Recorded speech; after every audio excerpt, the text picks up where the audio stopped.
and I'm going to tell you a story about how I and a lot of the youth here with me and a lot of youth all around the country and the world took those tools and made actual change with them.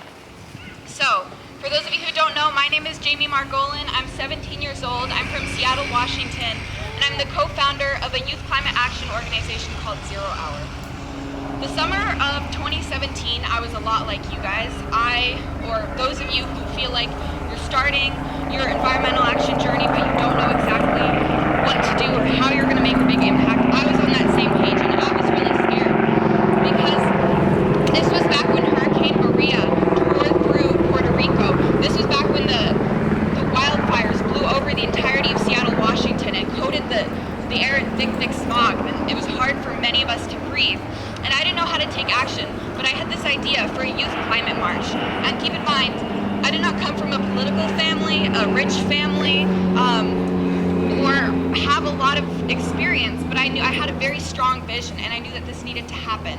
And so I posted on social media, we need a youth climate march. This was July of 2017. I posted on social media, we need a youth climate march, because at that time there was no major mobilization of young people demanding that enough was enough of the destruction of our futures. And this girl replied to me. Her name is Nadia. She replied to me and said, let's make it happen. And so over the course of the year, 2017, my sophomore year of high school, all the way through that summer, we were working non-stop from nothing, from scratch, on social media, through email, calls, Facebook, everything, gathering a group of young people, mostly young women of color as well, to fight for climate justice. And on July 21st, that next year, we marched, 1,000 of us marched in Washington, D.C., on the Capitol, and 25 other cities around the world.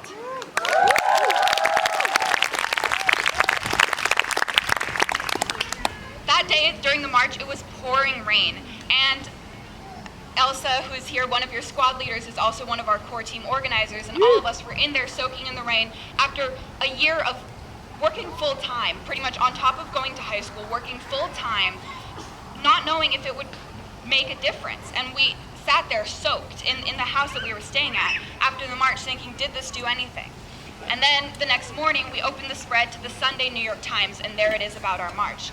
And since then I got a message a few months later, 1 month later actually, from a girl named Greta Thunberg, who said that she was really inspired by the work that we at 0 Hour were doing, and if I would support her strike, and I said yes.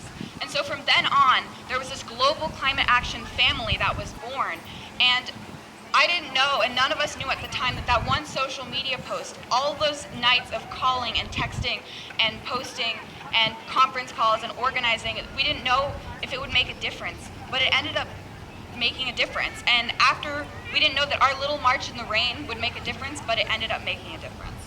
So that's just an example of the impact that you all can make, coming from nothing to make something big. Now I'm going to transition into talking a little bit about what 0 Hour fights for. So back to plastic pollution, which is what we are all here for. The climate crisis and the environmental crisis are not in a vacuum separate from everything else. They are not sitting here separate from all other issues on Earth. The climate crisis is a result of many issues like colonialism and racism.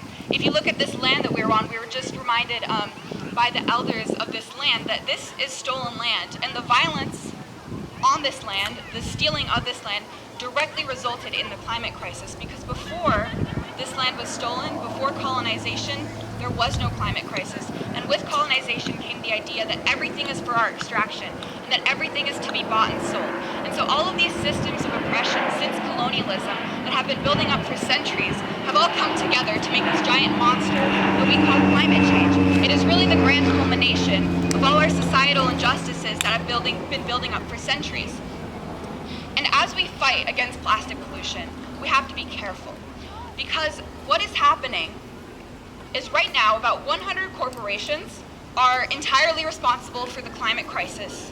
100 corporations are responsible for over 75% of all global emissions, which means that most global emissions are not caused by us. Most pollution is not caused by us.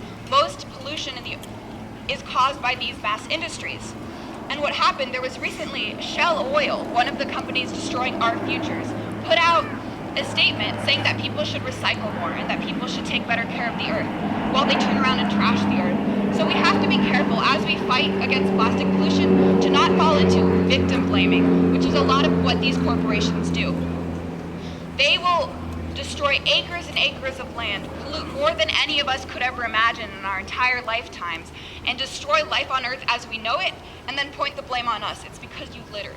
It's because you did this. And a lot of those campaigns initially are supported by those fossil fuel industries who are trying to make us be so guilty about what we do in our own lives and so guilty about our own little tiny environmental sins. I didn't do that right. Oh, I could have recycled that, but I didn't. That we miss the big picture. And so the climate crisis and plastic pollution, these same corporations that are causing the climate crisis are also causing plastic pollution. What's at the center of this is profit. The reason why we haven't solved this crisis yet is because of corporate greed. All the companies that make the plastic water bottles, the entire reason that the plastic water bottle industry exists is not because there was a necessity. It's because people saw that they could make profit off of something that should be free. Why are we paying for water and paying to pollute? It takes more water to create a water bottle.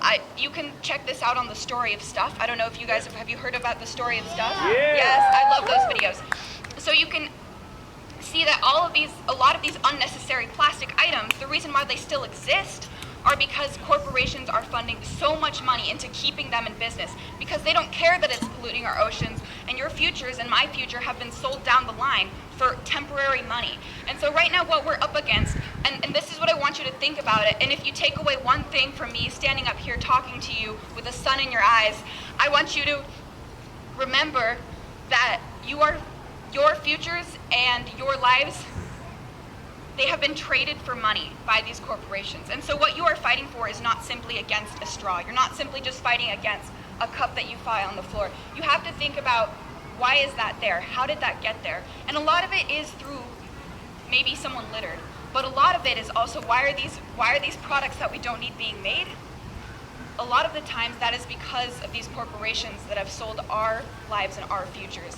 And so I need you all to be angry and to use that anger to take action, because there is a big injustice that has been done to every single person right here in front of us. There has been a huge injustice, and it is not our faults that we are in this situation.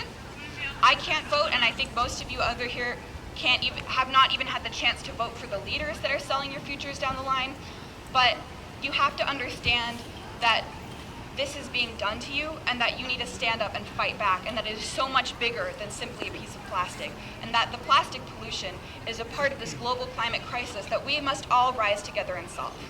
Okay, so who wants to solve this massive crisis? And also, who's mad? I'm mad. Are you mad? Okay, so the next thing comes channeling that anger into action. And I'll give you guys an example of how you can take action. So we at 0 Hour, we're a coalition of young people who take action. And we have some actions coming up this summer, this July, that we would love you to take part. And if you're coming out of this training, you're like, I don't know what to do next. Well, this summer, July 12th through the 14th, we're having globally the hashtag This Is 0 Hour Weekend of Action. We're called 0 Hour as an organization because this is 0 Hour to act on climate change. We have no more time. We have no more time left.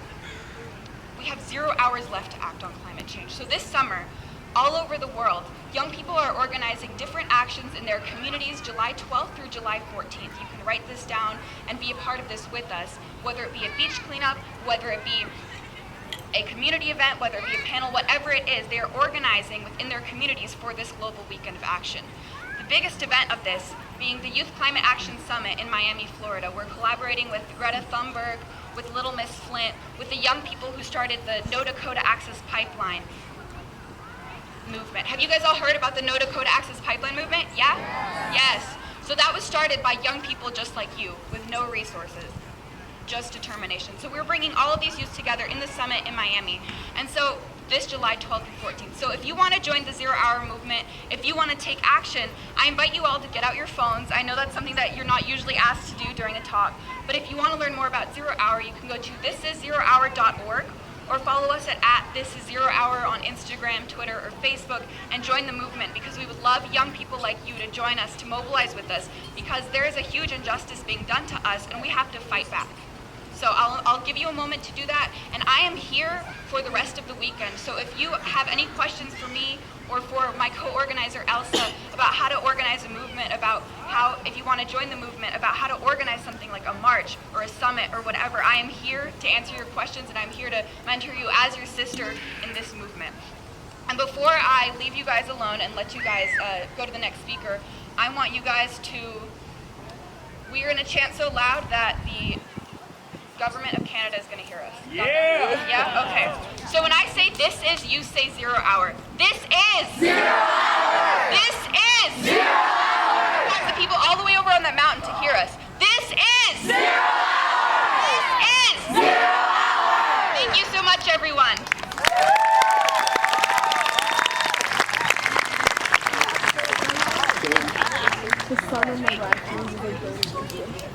Suddenly, Get your shakas up, double shakas for Jay.